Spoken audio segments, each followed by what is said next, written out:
How did you start your business? Actually, I know nung nag-umpisa ka ng negosyo wala kang kapera-pera nun, eh, tama? Yeah, when I graduated from high school, immediately my uncle on the mother side asked me, "Anong plano mo?" Sabi ko, "Siyempre gusto ko magtrabaho. Dito ka na magtrabaho sa akin." Anong trabaho?" "Messenger." "O sige." 18 years old, out of high school, sabi ko, hindi man ako humingi ng magkano ang sweldo. Start ka na. So, anong unang gagawin mo? Sa umpisa, dahil baguhan ka, taga-deposit ka muna ng bangko. O di okay, magaang, may driver, di ba? Di hatid. So, that's how I started. And my first salary was 300 pesos.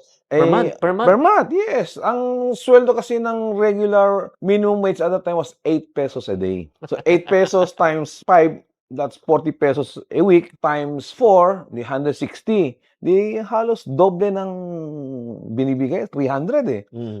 Pre-board and lodging pa, sabi ko, dito ka na tumira muna sa akin para kasi 2 months. Sige, nagtrabaho ako, di okay na ako. And then, as we go on, slowly, nakita ng uncle ko na hindi naman tayong mahina. So, kita ko, you can do more things. So, slowly, he keep on adding me more responsibilities from bank messenger to regular messenger. Pero graduate ka na ba ng college noon o hindi? Wala pa. At that time, I was planning to play basketball. I was trying out for Ateneo and UP, but parehong situation, I cannot play basketball and study at night. So, if you want to play basketball, full-time. Kasi both Ateneo and UP have no night evening classes. Okay. So I have to give up that basketball dream and start working at day. And my uncle, who's very kind to me, you can leave 4 o'clock because my school starts at 5.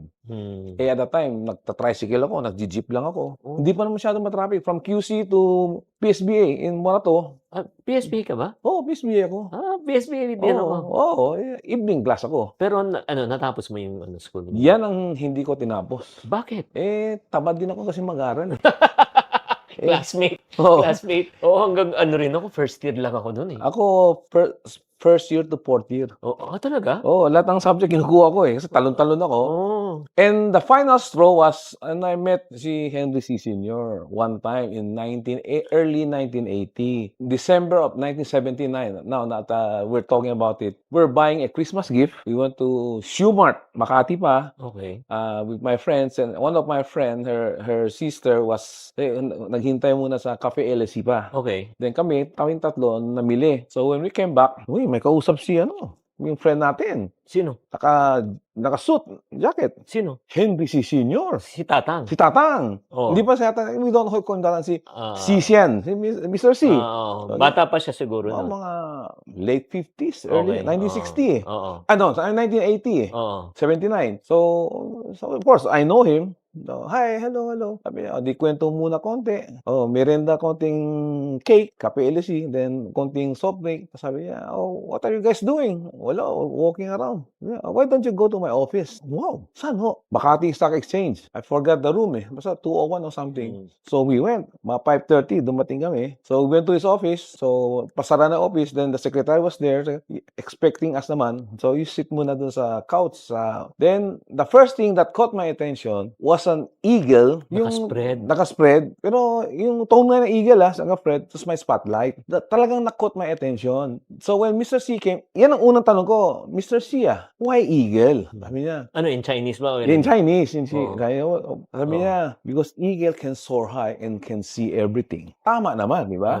And when they see a prey down there, they dive. They get a prey and go back up in the air. So that means, sabi niya, when I see an opportunity, I grab it and I study it. Sabi ko, okay yan So that was becoming one of my... Ilang taong ka nun? Going 20, 21, mga ganun. So, okay siya. Tapos pumunta kami sa office niya. Another thing that caught my attention, his appointment schedule. Bakit? 1 o'clock, 2 o'clock. Tuloy-tuloy. Sabi ko, Mr. C, bakit may schedule? May three secretary ang nag-fix this. Sabi ko, why? There's so many people want to see me. They have to screen and see who's important, then they give it to me. Sabi ko, ibang klase naman. Sabi ko, wow. So, ibig sabihin, importante ka kasi nabigyan ka ng Hindi naman. Natsambahan lang tayo.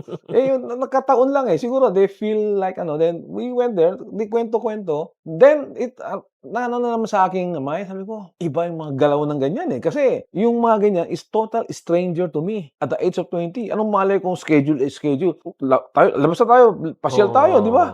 Ito may schedule kung sino kakausapin. By the way, during that time, si Henry C., malaki na ba siya noon? Meron siyang Shoemart Makati. Quiapo, Shoemart Makati, tsaka Shoemart, wala pa, Shoemart Cubao.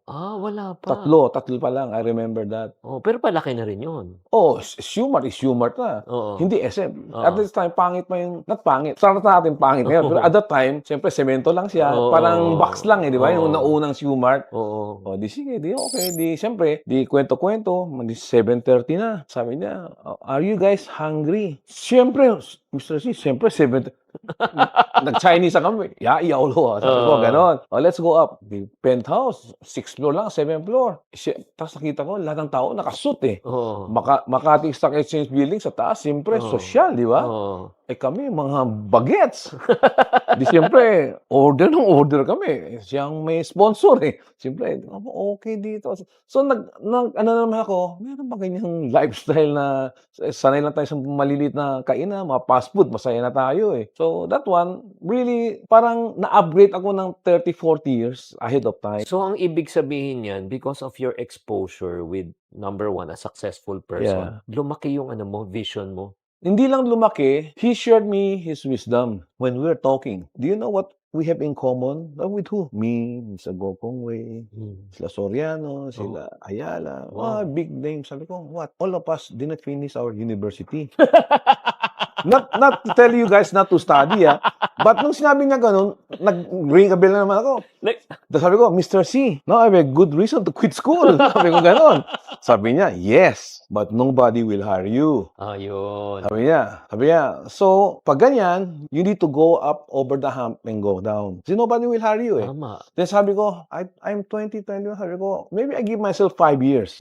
If I don't go over the hump, I go back to school. Yes, precisely. Galing. Sabi, up to you. But I tell you, if you don't go up, you have to go back to school. So sabi ko, susugal na ako. Di ba? So I tried that.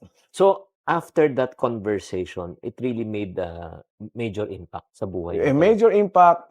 I took the gamble, quit school. I tried the 5-year na gusto kong to go over the hump. Plus mga sinasabi niyang mga teaching, like, sabi niya, it's easier to earn 1 peso from 1 million people. Pangmasa. Kesa? Earning 1 million from 1 person. Tapos sabi niya, can you earn 1 million from me? Sabi niya gano'n. Hindi. Sabi ko, hindi. That's why you become poor. But easy to satisfy mga masses. Kasi piso-piso lang o gis-gis. Basta masa, they like it. Kaya pala. Kaya pangmasa ang mga produkto ko. Kaya pala si uncle ko, ganun din. Sino ang uncle mo? Lucio. Okay, same. Ano apelido niya? Tan. Ano apelido ko? Tan. What's your problem? Joke lang Kaya ako, sirin ako eh. Oo, kaya alam mo, pag nagtayo kami ng company, Sitan. Hindi, alam mo, grabe, no? Totoo yun, no? Yung parang, di ba si Lucio? Di ba? Lahat. Yossi. Oo. Di ba? Papiso-piso lang piso-piso. Mr. Gokong, ganun din. Chippy, di ba? Lahat. Kasi mas maraming masa eh. And easier to satisfy as long as you give them the right product, the right price. Uy, balita ko, totoo ba? Nag-ahente ka rin daw? Oo naman.